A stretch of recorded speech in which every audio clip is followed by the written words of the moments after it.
नाज़रीन, एक इंतहाई अफसोसनाक ख़बर है और बड़ी तकलीफ़ दह ख़बर है। इसके दो पहलू हैं, दोनों मैं आपके सामने रखता हूँ। फिर जो इलाके में लोग और ऐनी शाहिदीन कह रहे हैं वो भी मैं आपको बताता हूँ। वादी तीरा में एक अटैक हुआ है और उसके नतीजे में अब तक जो अलग अलग इत्तलात आ रही हैं उनमें 20 से कुछ 22 बता रहे हैं। कुछ इत्तलात जो हैं वो कंफर्म कर रहे हैं कि 30 लोग उसमें जाँ बहक हो गए हैं और ये बड़ा खौफनाक अटैक था। मकामी अफराद के मुताबिक और जो वहाँ के MPAs और MNAs हैं उनके मुताबिक ये हमला पाकिस्तान एयरफोर्स ने किया और जेट तैयारों ने यह हमला किया और बमबारी की गई, जिसके नतीजे में 5 मकानात जो हैं वो मुकम्मल तौर पे गिर गए, मुनहदम हो गए। मलबे से लाशें निकालने का सिलसिला जारी था। आखिरी इतला आने तक 20 से ज़ायद लाशें मलबे से निकाली जा चुकी थीं। कुछ वीडियोस जो सोशल मीडिया पे गर्दिश कर रही हैं वो इंतहाई परेशान कुन हैं, बड़ी तकलीफ़ दह वीडियोस हैं और वो वीडियोस बच्चों की हैं। ख़वातीन भी इस वाक़े में जाँ बहक हुई हैं। बच्चे जो हैं उनकी लाशें दिखाई जा रही हैं, ज़ख्मी हैं बच्चे और ये छोटे मासूम बच्चे हैं, इनके ऊपर ये एक हमला हुआ है। ये पहला वाक़या नहीं है, खैबर पख्तूनख्वा में बार बार ऐसे वाक़यात हो रहे हैं।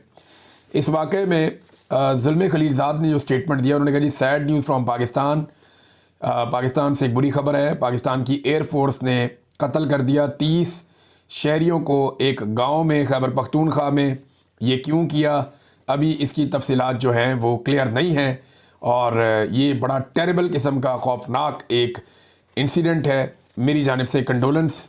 अब ये जनाब उनका ज़ुल्म खलीलज़ाद का अमेरिका से स्टेटमेंट है। इसके बाद मैंने पाकिस्तानी मीडिया देखा, पाकिस्तान के किसी भी मीडिया ने इस वाक़े को बताया ही नहीं और किसी किस्म की कोई ख़बर नहीं दी।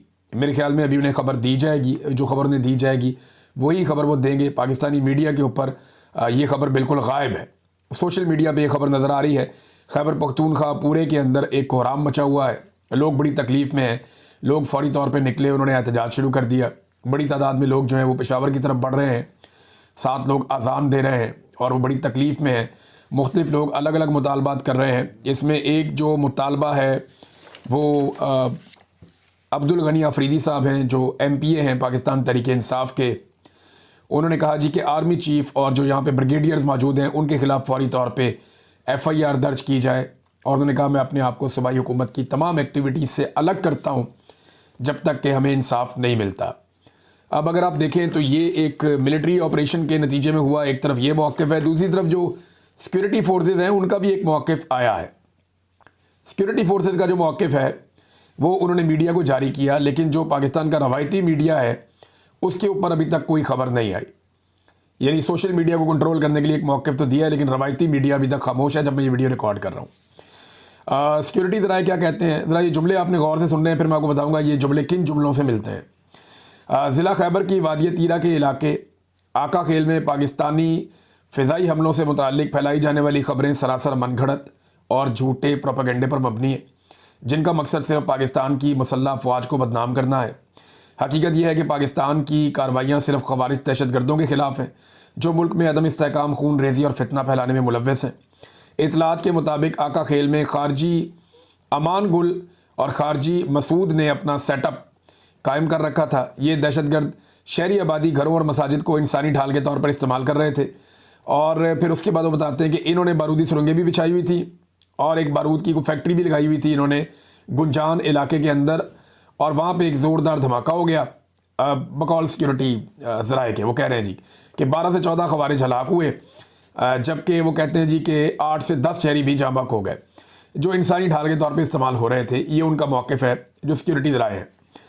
फिर वो कह रहे हैं जी शहरी इलाक़ों का प्रोपेगेंडा दरअसल एक झूठा बयानिया है जिसका मकसद दहशतगर्दों को बचाना और पाकिस्तान की कुर्बानियों को कमज़ोर करना है। ये सच है कि पाकिस्तान ख़वारिज जैसे फितने परवर अनासर के ख़िलाफ़ डटकर खड़ा है और इनके झूठ, फरेब और खौफ पर मबनी साजिशों से हरगिज़ मरऊब नहीं होगा। पाकिस्तान अपनी जिद्दोजहद जारी रखेगा ताकि मकामी आबादी को ख़वारिज के शर से महफूज रखा जा सके और मुल्क में अमन व इस्तेहकाम कायम रहे।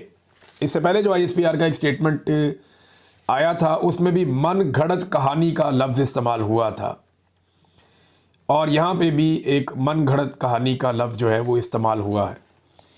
ये जो मन घड़त कहानी है ना, ये आपको याद होगा सुहेल वड़ाइच साहब के कॉलम के ऊपर ISPR से आया था, वहीं से ये स्टेटमेंट है। इसका मतलब ये है कि ये जो सिक्योरिटी ज़राए हैं ये ISPR से ही लगते हैं जो ये बता रहे हैं मुख्तलिफ सहाफ़ियों को कि आप ये बात मार्केट में लेकर आएँ और ये बात बाहर करें।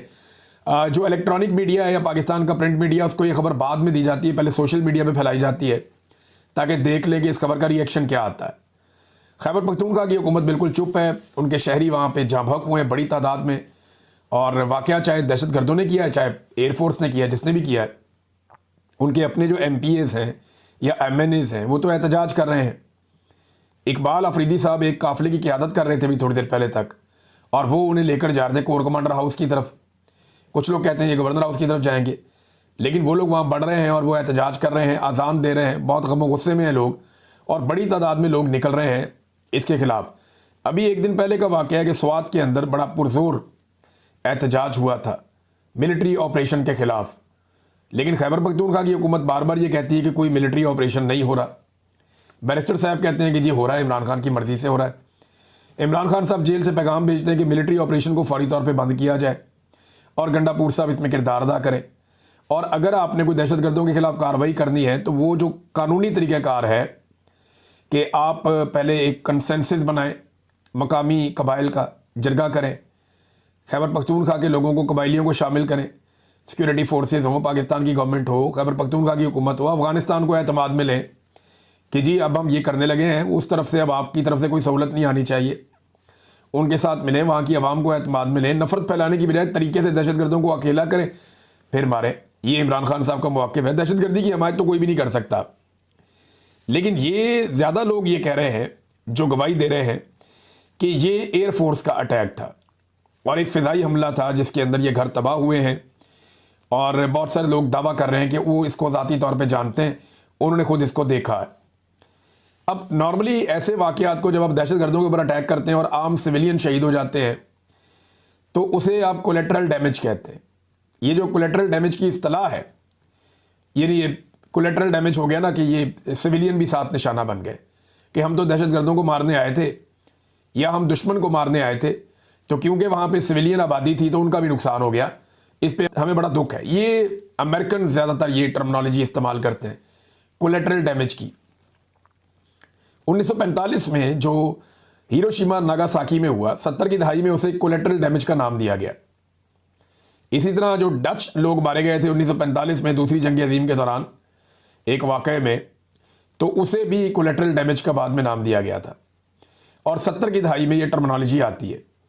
अमेरिकन क्योंकि दुनिया भर में मुख्तलिफ जंगें लड़ते रहे हैं, तो जहाँ पे भी उनके हाथों सिविलियन मारे जाते थे तो वो बड़े आराम से कहते थे कि हमें अफसोस है ये कोलेटरल डैमेज का वाक़या है कि हम दहशतगर्दों के खिलाफ गए थे तो आम लोग मारे गए थे। लेकिन यह एक फ़र्क है, ये जितनी भी फोर्सेस आज तक कोलेटरल डैमेज करती रही हैं या सिविलियंस को मारती रही हैं, ये अपने मुल्कों में इन्होंने ये नहीं किया। अमेरिकन फ़ौज ने अपनी सरजमीन पे, अपनी अमेरिका के अंदर कोई कोलेटरल डैमेज नहीं किया। इसी तरह जो बरतानिया है या बाकी ममालिक हैं, वो अपने मुल्क के अंदर इस तरह का कोलेटरल डैमेज नहीं करते जो पाकिस्तान में हो जाता है।